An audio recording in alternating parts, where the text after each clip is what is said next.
Hoy exploraremos la vida que lleva en la actualidad Carlos Santana, el guitarrista de origen mexicano que subyugó al mundo entero con su sonido inimitable y se ganó un lugar eterno en la historia del rock. Desde sus primeros pasos tocando en las calles de Tijuana hasta conquistar los escenarios más prestigiosos del planeta, cada detalle de su historia resulta asombroso. Te invitamos a conocer la fortuna, la manera de vivir y el legado de un artista que logró lo que nadie había logrado antes: fundir el rock con los ritmos latinoamericanos de manera magistral. Te garantizo que este viaje va a atraparte. Empecemos. Carlos Humberto Santana Barragán vino al mundo el 20 de julio de 1947 en Autlan de Navarro, Jalisco, una pequeña localidad del occidente mexicano donde la tradición del mariachi formaba parte del alma de cada hogar. Y hijo de José Santana, violinista de mariachi, reconocido y respetado en toda la comarca. Carlos creció en un ambiente donde la música no era un pasatiempo ni un lujo, sino el modo de ganarse la vida, una herencia familiar transmitida de generación en generación. Autlan de Navarro en aquella época de los años 40 era un pueblo rural típicamente jalisciense de aproximadamente 15,000 habitantes. Calles adoquinadas, una plaza central con árboles frondosos, una iglesia de arquitectura colonial, negocios humildes. La vida económica giraba en torno a la agricultura y la ganadería. No existían grandes industrias ni posibilidades reales de enriquecimiento.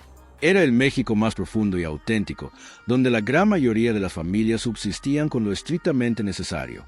La familia Santana dependía de la música para sobrevivir, aunque eso no significaba comodidad. José Santana recorría plazas, festividades populares, bodas, bautizos y toda celebración que requiriera música en vivo. Sus ganancias eran modestas, apenas alcanzaban para sostener a una familia numerosa. Era un músico de oficio, un artesano del violín que dominaba a la perfección los sones tradicionales de su tierra. Desde muy pequeño, Carlos fue iniciado en el mundo musical por su padre, quien veía en sus hijos la continuación natural de la tradición familiar. A los 5 años, José le puso el violín entre las manos y le enseñó las mismas técnicas que él había heredado de su propio padre. Era una formación musical exigente y rigurosa, donde el error no se toleraba y había que repetir hasta alcanzar la perfección. Sin embargo, el violín de mariachi tradicional no encendía en el corazón de Carlos la misma llama que en el de su padre. El niño prestaba atención a otros sonidos que llegaban a través de una vieja radio familiar, el blues americano, el jazz, el rock and roll que comenzaba a surgir desde Estados Unidos. Si te gusta este contenido, suscríbete para no perderte ninguna historia oculta. Eran sonidos eléctricos con una energía rebelde y diferente a los violines acústicos de mariachi. Eran sonidos que le hablaban directamente.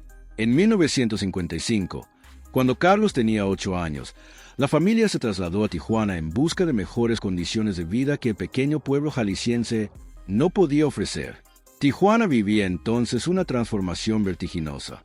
Era la puerta entre México y Estados Unidos, un punto de encuentro donde dos culturas colisionaban con violencia, se mezclaban con incomodidad y daban origen a algo enteramente nuevo. Una ciudad de contrastes extremos donde los turistas norteamericanos buscaban lo que su país les prohibía y los mexicanos buscaban los dólares que valían 8 veces más que sus pesos. La Tijuana de los años 50 era un hervidero urbano, caótico, peligroso y lleno simultáneamente de oportunidades y de riesgos. La Avenida Revolución era su arteria principal, flanqueada de bares ruidosos, clubes nocturnos iluminados con letreros de neón y restaurantes orientados al turista americano que cruzaba la frontera en busca de alcohol barato, música en vivo y una atmósfera permisiva que el puritanismo estadounidense condenaba. José Santana encontró trabajo en los bares y clubes de Tijuana tocando violín en conjuntos de mariachi que entretenían a los visitantes del norte. Ganaba algo más que en Autlan, pero el ingreso seguía siendo modesto y regular, equivalente a entre 40 y 80 semanales en épocas buenas. Era dinero apenas suficiente para mantener a la familia en una casa humilde de 2 recámaras en un barrio popular. Lejos del brillo artificial de la zona turística, Carlos comenzó a acompañar a su padre a las presentaciones en los bares de Tijuana cuando tenía apenas 8 o 9 años. Tocaba el violín en los grupos y su presencia como niño pequeño añadía un elemento pintoresco que los turistas americanos encontraban encantador y fotogénico. Ganaba propinas mínimas, monedas de 25 centavos que los visitantes lanzaban generosamente cuando la actuación les gustaba o cuando les daba lástima ver a un niño trabajando. Pero en aquellos bares oscuros de Tijuana, impregnados de humo de cigarrillo y olor a cerveza derramada, Carlos escuchó música que cambiaría el rumbo de su existencia. Guitarristas eléctricos mexicanos y chicanos que interpretaban blues americano, rock and roll primitivo y jazz con amplificadores que hacían vibrar las paredes de adobe y los vasos de tequila sobre las mesas. Era un sonido potente, visceral y emocionante, de una manera que el delicado violín acústico jamás podría hacerlo. Carlos quedaba hipnotizado, observando a los guitarristas arrancar lamentos a las cuerdas eléctricas con vibratos expresivos y bendings dramáticos. Escuchaba con atención a guitarristas locales como Javier Viz, quien tocaba blues eléctrico en los clubes de Tijuana con una intensidad comparable a la de los músicos americanos. Embati se convertiría con el tiempo en una figura legendaria del blues mexicano, y fue una influencia directa y temprana en el joven Carlos, que memorizaba cada movimiento y cada técnica que observaba. A los 8 años, Carlos convenció a su padre de comprarle una guitarra. No era eléctrica todavía, sino una guitarra acústica modesta que costó aproximadamente 100 pesos, el equivalente 16 de la época. Para una familia pobre representaba una inversión considerable, pero José reconocía el talento natural de su hijo. Carlos practicaba la guitarra de manera obsesiva tras cumplir con sus obligaciones con el violín, horas y horas aprendiendo acordes, escalas y canciones que escuchaba en la radio. No tenía maestro formal. Aprendía de oído, observando a los guitarristas de los bares, imitando, experimentando. Era una educación musical callejera, autodidacta y voraz. A lo largo de los últimos años de la década de los 50, Carlos trabajó sin descanso en las calles y cantinas de Tijuana. Con 11, 12 y 13 años tocaba la guitarra en las esquinas de la Avenida Revolución pidiendo propinas a los transeúntes. Era un músico callejero, un niño pobre con una guitarra vieja ganando centavos de dólar. En los bares pequeños donde los dueños permitían actuar a músicos jóvenes a cambio de las propinas del público, Carlos no cobraba salario fijo, dependía de la generosidad de los clientes. En una buena noche podía reunir entre 10 y 20, en una mala apenas 2 o 3. Pero en ese proceso, Carlos fue construyendo un estilo propio y una mezcla de lo que el padre le había enseñado sobre música tradicional mexicana con el blues americano y el rock que absorbía de su entorno. Era una fusión natural, instintiva que surgía de vivir en la frontera, donde dos culturas se encontraban a diario. En 1961, con 14 años, Carlos adquirió su primera guitarra eléctrica verdadera. Era una Gibson Les Paul usada y desgastada que compró en una casa de empeño de Tijuana por aproximadamente 800 pesos, el equivalente a 64 de entonces. Era una fortuna que había ahorrado durante meses tocando en las calles, pero esa guitarra eléctrica lo cambió todo. Con la Les Paul y un pequeño amplificador que también compró de segunda mano, Carlos comenzó a tocar en bandas locales de Tijuana, grupos modestos que se presentaban en bares y fiestas y eventos donde se pagaba poco, pero se acumulaba experiencia invaluable.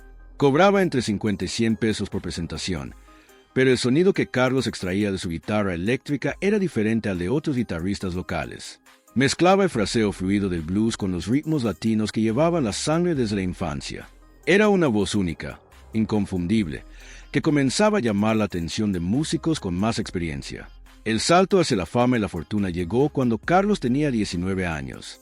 En 1966 formó la agrupación que llevaría su nombre, la Santana Blues Band, que con el tiempo se convertiría simplemente en Santana. No era su primera banda, pero sí la que encontraría la química perfecta. San Francisco era entonces la ciudad ideal para lo que Carlos quería hacer. El barrio de Haight-Ashbury se había convertido rápidamente en el epicentro de la contracultura juvenil, donde los jóvenes idealistas experimentaban con sustancias psicodélicas, música de vanguardia, filosofías orientales y rechazaban abiertamente los valores tradicionales. La Santana Blues Band era inicialmente un grupo modesto en el que Carlos llevaba la guitarra principal, rodeado de músicos latinos y afroamericanos. En la percusión, el bajo y los teclados. Era una formación multicultural que reflejaba naturalmente la diversidad de San Francisco. Lo que distinguía a la banda era el sonido que Carlos creaba. No era blues puro, no era rock puro, no era música latina pura, sino una fusión orgánica de todas ellas. Una mezcla que nadie más estaba explorando. La guitarra eléctrica lloraba con el fraseo del blues, pero sobre una base rítmica de congas, timbales y percusión afrocubana. Durante 1966 y 1967, la Santana Blues Band tocó sin descanso en el circuito de clubes de San Francisco. El Fillmore Auditorium, el Avalon Ballroom, el Winterland, todos recintos legendarios de la era psicodélica pagaban entre $200 y $00 por presentación según el aforo y la posición en el cartel. Bill Graham, el promotor de espectáculos que administraba el filme, reparó en Santana y comenzó a darles mejores oportunidades. Graham percibió el potencial de esa fusión de rock latino y les ofreció telonear a bandas ya consolidadas, exponiéndolos a públicos más amplios. Para 1968, Santana ya era una banda conocida dentro de la escena de San Francisco, aunque todavía sin un disco grabado. Sumaban entre 100 y 150 presentaciones anuales o cobrando entre 300 y 000 por show según el recinto. Carlos ganaba aproximadamente entre 15,000 y 30,000 al año. Un ingreso modesto, pero suficiente. El momento que catapultaría a Carlos Santana a la fama mundial llegó en agosto de 1969, cuando la banda fue convocada para tocar en el Festival de Woodstock en Nueva York. Era una oportunidad extraordinaria. Woodstock se convertiría en el evento musical más icónico de toda una generación con 500,000 de asistentes. Santana no era el acto principal, era una banda relativamente desconocida fuera de San Francisco. Tocaron el sábado, 16 de agosto en un horario de tarde, lejos del turno estelar nocturno. Pero lo que ocurrió en ese escenario fue sencillamente mágico. Carlos Santana, con apenas 22 años, subió al escenario bajo los efectos del ácido lisérgico que alguien le había dado horas antes sin que supiera exactamente cuándo haría efecto.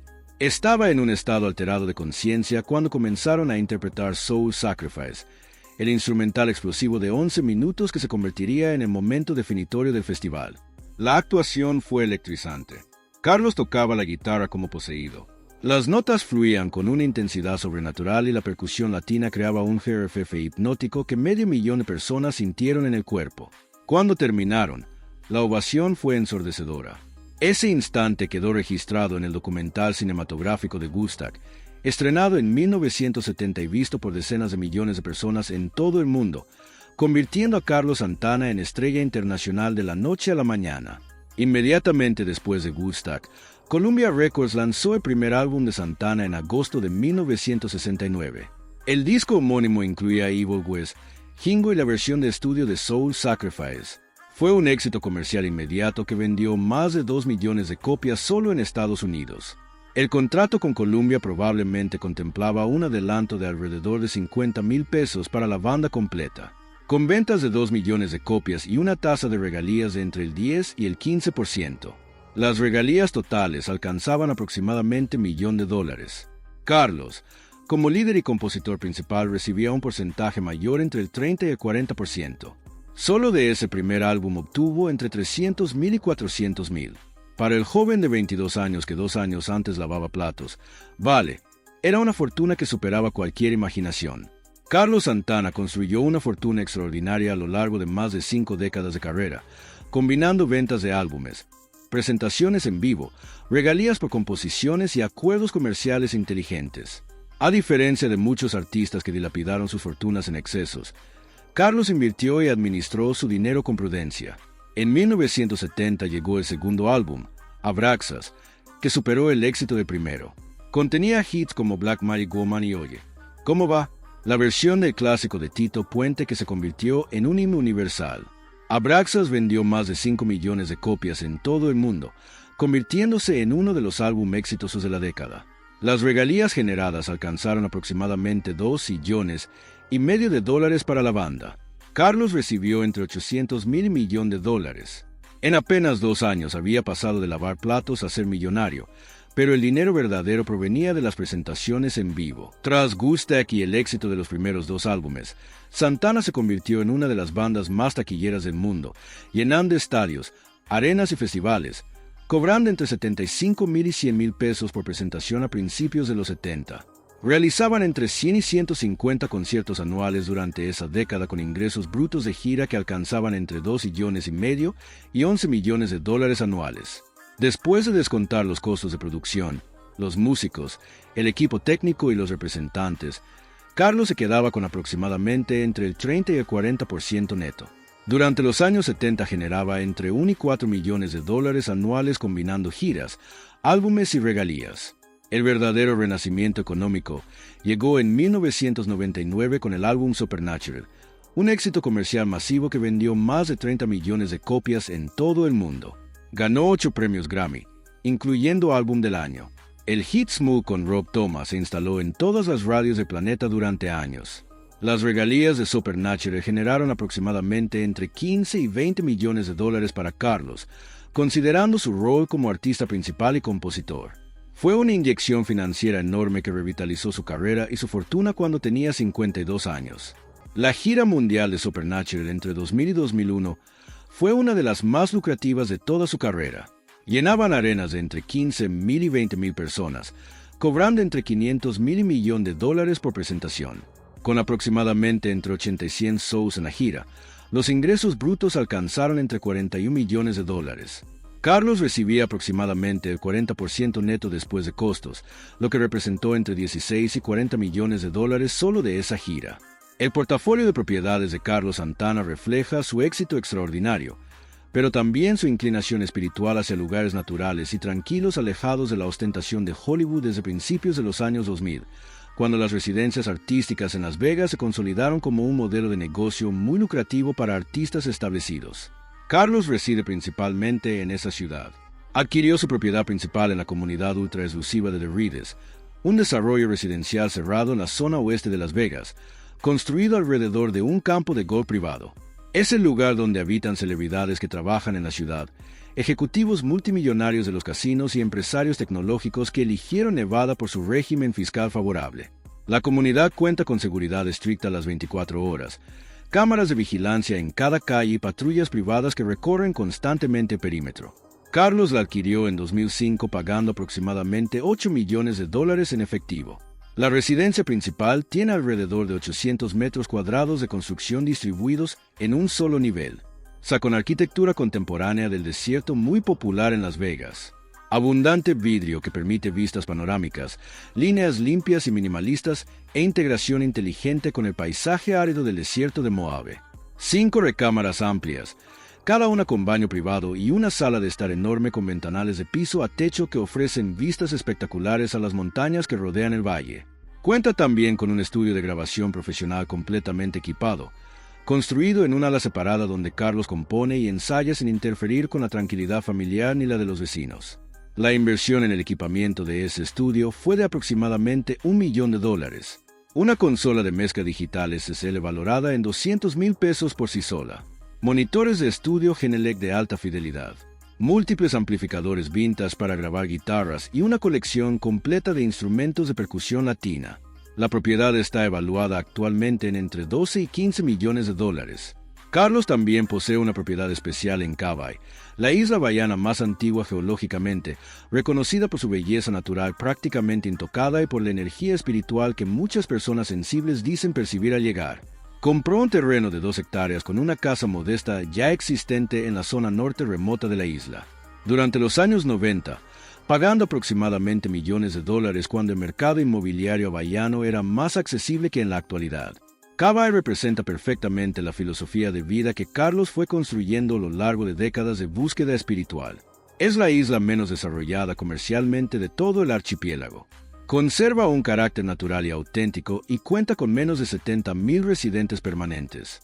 Aquí Carlos encuentra la paz interior profunda, practica la meditación sin distracciones y se reconecta directamente con la naturaleza en contraste total con la vida de estrella de rock, tocando para miles de personas en los ruidos casinos de Las Vegas. La propiedad está evaluada actualmente en entre 5 y 8 millones de dólares gracias a la apreciación dramática del mercado inmobiliario de la isla. Pero para Carlos su valor no es financiero, sino espiritual y emocional. El portafolio inmobiliario completo de Carlos Santana está evaluado en aproximadamente entre 20 y 30 millones de dólares. Son inversiones que generan apreciación constante al mismo tiempo que le ofrecen hogares funcionales en los lugares que más ama. En cuanto a sus vehículos, la colección de Carlos refleja la riqueza acumulada, sin caer en la ostentación vulgar que caracteriza a tantas estrellas del rock. Su relación con los automóviles es más pragmática que exhibicionista. Durante los años 70, en el apogeo de su fama inicial, conducía los vehículos de lujo propios del estatus de estrella. Mercedes-Benz BMW, un Rolls-Royce que podía costar entre 50 y 75,000 de la época. Era el símbolo esperado de su posición.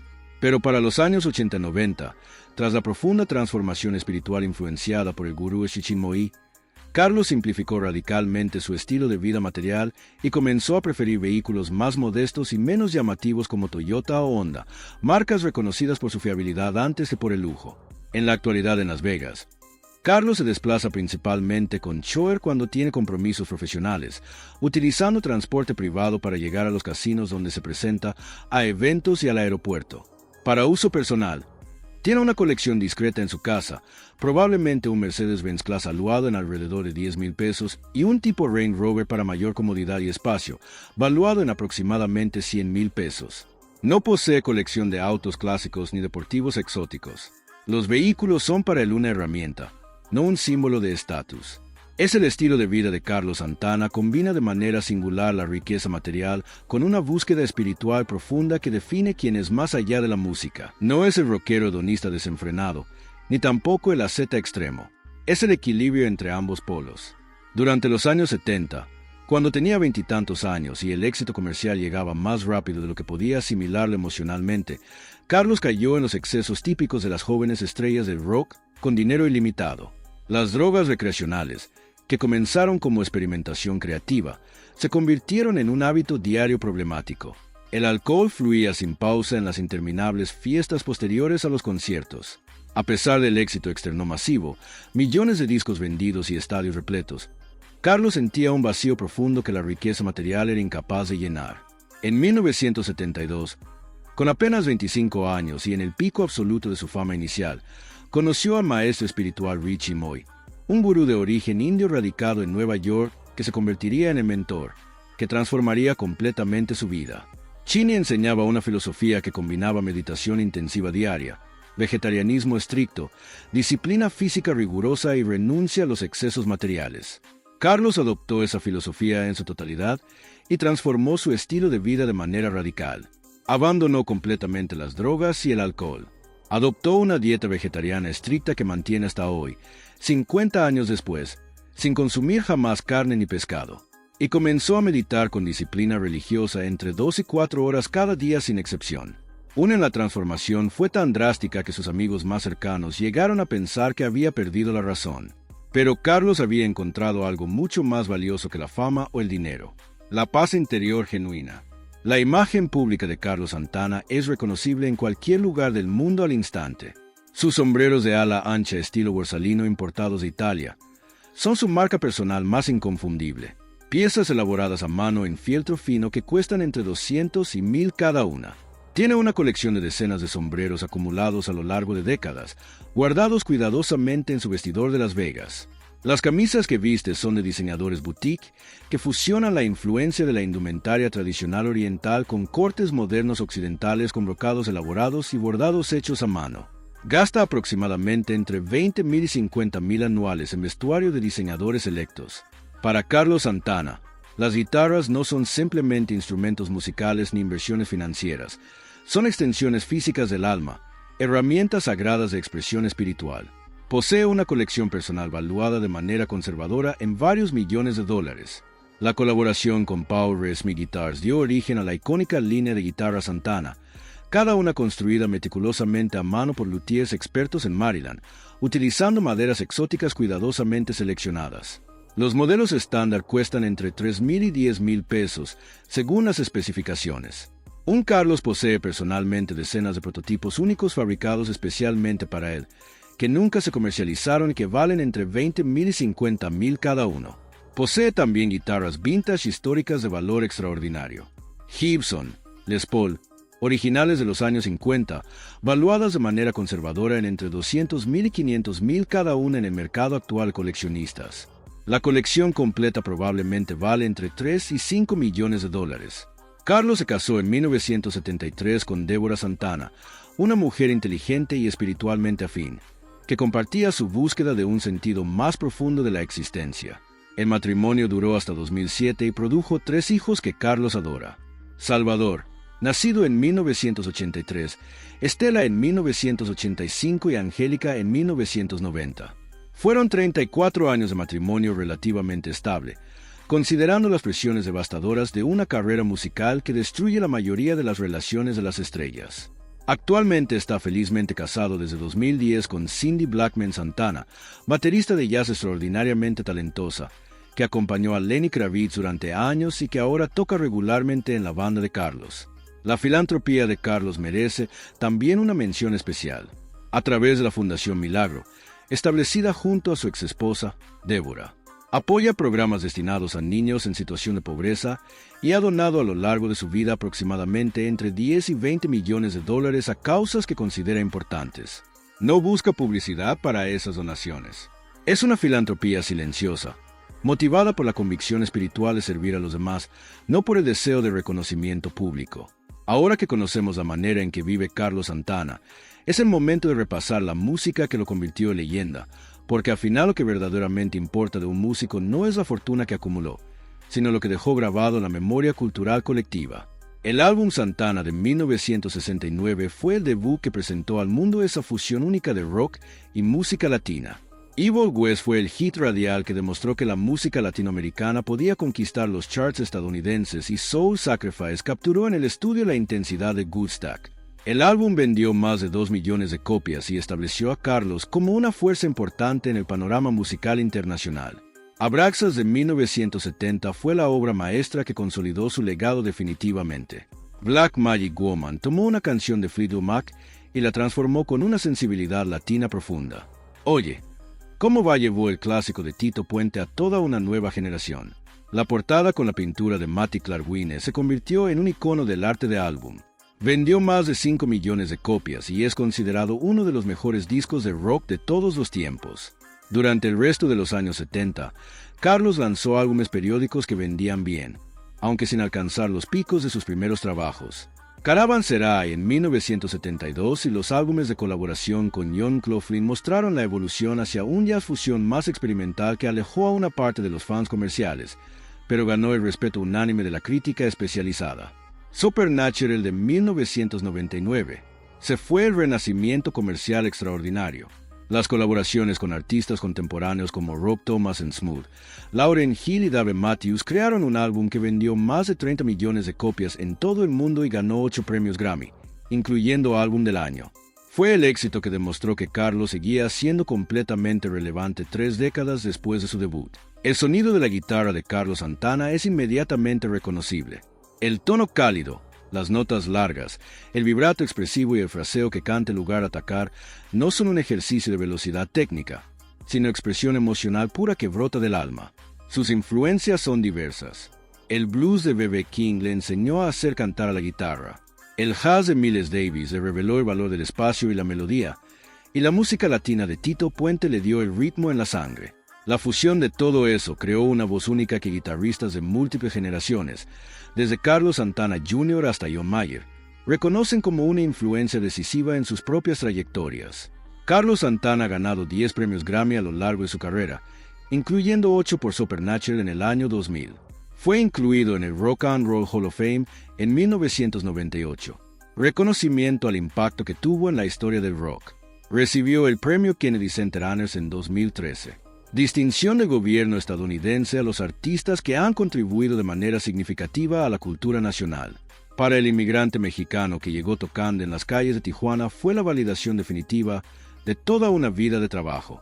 Une sus 77 años cumplidos en julio de 2024. Carlos Santana mantiene una carrera activa, pero a un ritmo deliberadamente controlado que le permite disfrutar de la vida sin el agotamiento de las giras interminables. Desde 2009 Hectárea ha sostenido una residencia artística en Las Vegas en distintos recintos.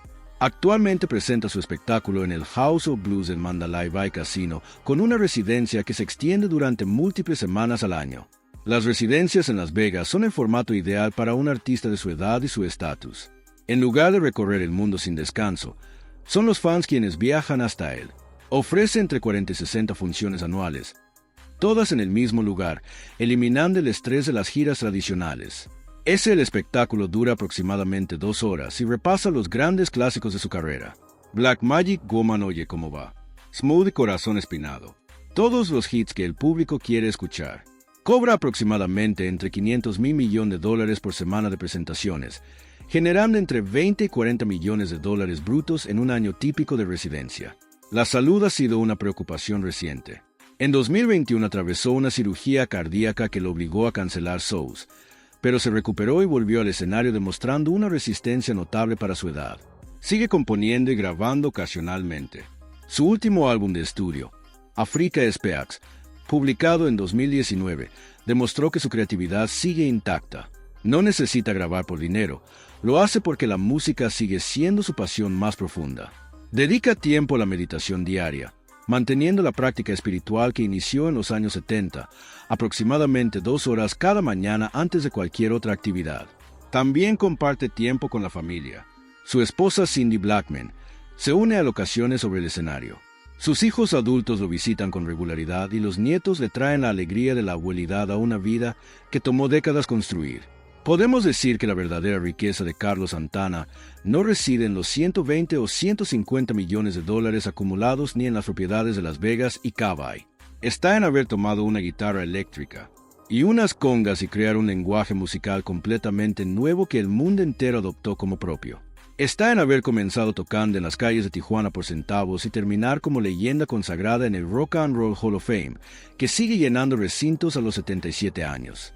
En haber pasado de lavar platos en San Francisco a tocar para 500,000 de personas en Gustac, Carlos Santana demostró algo fundamental: que se puede alcanzar el éxito masivo sin perder el alma, que se puede ser millonario sin ser ostentoso, que se puede ser famoso sin abandonar la búsqueda espiritual y que el talento genuino combinado con el trabajo duro y la humildad puede conquistar al mundo. Espero que hayas disfrutado este recorrido por la vida de Carlos Santana, tanto como yo disfruté preparándolo para ti. Si conoces alguna anécdota sobre su carrera o recuerdas haberlo visto en vivo, cuéntamela en los comentarios. Y si te gustan estas historias de leyendas que trascienden la música, no te pierdas nuestros otros videos. Dale click, suscríbete y activa la campanita, porque lo que viene está para no creerse.